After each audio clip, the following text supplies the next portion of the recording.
തൃശൂർ പൂരത്തിന് മുന്നോടിയായി പാറമേക്കാവ് ദേവസ്ഥത്തിൻ്റെ പന്തൽ കാൽനാട്ടൽ കർമ്മം അല്പസമയത്തിനകം നടക്കും. തെക്കേ സ്വരാജ് റൗണ്ടിലാണ് പന്തൽ നിർമ്മിക്കുക. അശ്വിൻ പാലാഴി തൃശ്ശൂരിൽ നിന്ന് ചേരുന്നു. അശ്വിൻ, ഗുഡ് മോർണിംഗ്, പറയൂ.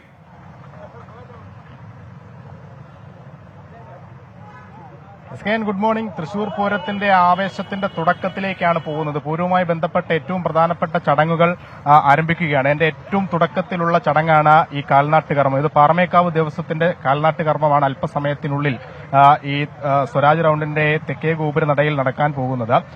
ഈ ഭൂമി പൂജ, ഇതുമായി ബന്ധപ്പെട്ട ഭൂമി പൂജ അല്പസമയം മുമ്പ് നടന്നിട്ടുണ്ട്. പാറമേക്കാവ് മേൽശാന്തി കാരേക്കാട്ട് രാമൻ നമ്പൂതിരിയുടെ കാർമ്മികത്വത്തിലായിരുന്നു ഭൂമി പൂജ നടന്നത്.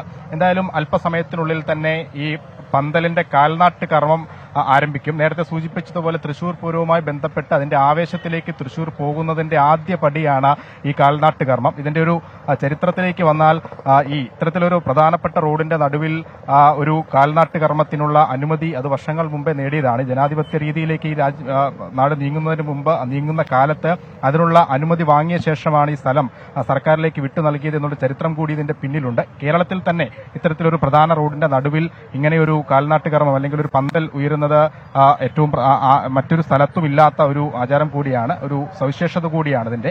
എന്തായാലും ഈ കർമ്മത്തിലേക്ക് അതിന്റെ ഏറ്റവും അവസാന ചടങ്ങുകളാണ് ഇപ്പോൾ നടന്നുകൊണ്ടിരിക്കുന്നത്. അല്പസമയത്തിനുള്ളിൽ തന്നെ കാൽനാട്ട് കർമ്മത്തിലേക്ക് കടക്കും. അതിന്റെ അവസാനവട്ട പൂജകളിലേക്ക് കാര്യങ്ങൾ നീങ്ങിയിട്ടുണ്ട്. താങ്ക് യു അശ്വിൻ പാലാഴി. മുഹമ്മദ് അവന് പറയുന്നത് 24 അടക്കം മറ്റ് ചാനലുകളെല്ലാം തന്നെ മുഖ്യമന്ത്രിയുടെ വാർത്താ സമ്മേളനം ലൈവ് ചെയ്തില്ലെന്നാണ്. ശരിയല്ല. 24 വാർത്താ സമ്മേളനം ഇന്നലെ രാവിലെ അദ്ദേഹം പങ്കെടുത്ത വാർത്താ സമ്മേളനമൊക്കെ നമ്മൾ ലൈവ് പോയിരുന്നു. പക്ഷേ മുഴുവൻ സമയം നമ്മളിപ്പോൾ അങ്ങനെ മുഖ്യമന്ത്രി മാത്രമല്ല ആരുടെയും ലൈവ് നമ്മൾ പൂർണ്ണമായും കൊടുക്കാറില്ല. കാര്യം ഒരുപാട് വാർത്തകൾ നമുക്ക് അക്കോമഡേറ്റ് ചെയ്യേണ്ടതുണ്ട്.